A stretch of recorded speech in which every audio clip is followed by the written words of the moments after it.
Naka-alerto ang Bangsamoro Autonomous Region and Northern Mindanao Police matapos ang pananambang kay Sheriff Agwak Mayor Dato Ahmad Mitra Ampatuan Sr. sa Maguindanao del Sur. Ang convoy ng alkalde tinarget ng animoy rocket-propelled grenade. Ang nahulikam na insidente sa unang balita ni Argil Relator ng GMA Regional TV. Habang nakahinto ang minivan na yan sa Barangay Poblasyon sa Sheriff Agwak, Maguindanao del Sur, may bumabang dalawang armadong lalaki at pinaputok ng isa ang animoy rocket-propelled grenade. Pinuntirya pala nila ang convoy ni Sheriff Agwak Mayor Dato Ahmad Mitra Ampatuan Sr. Tinamaan ang sinasakyan niyang black SUV.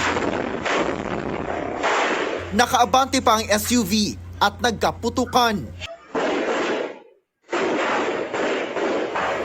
Kalaunan, huminto ang SUV sa isang kalsada at umalingaw-ngaw ang sunod-sunod na putok.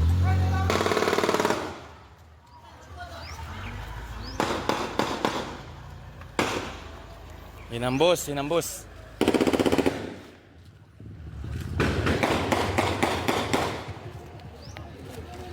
Ayon sa pulisya, papauwi na si Mayor Ampatuan ng Tambangan.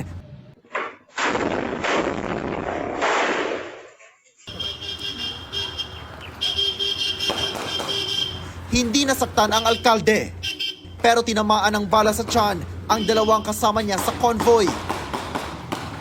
Kabilang ang kanyang security escort. Isinugod sila sa pagamutan. May follow-up vehicle, sakay doon yung ilang mga security din ni Mayor. Yung mga securities niya, sir, nakapag-retaliate sa mga suspects.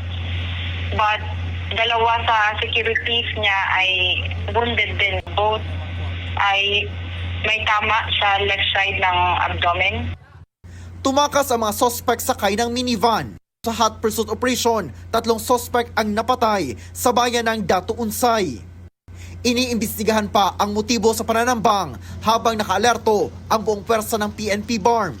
Sinusubukan pa ng GMA Integrated News na makuha ang panig ni Mayor Ampatuan kaugnay sa pananambang na ikatlong tangka na pala sa kanya. Ito ang unang balita.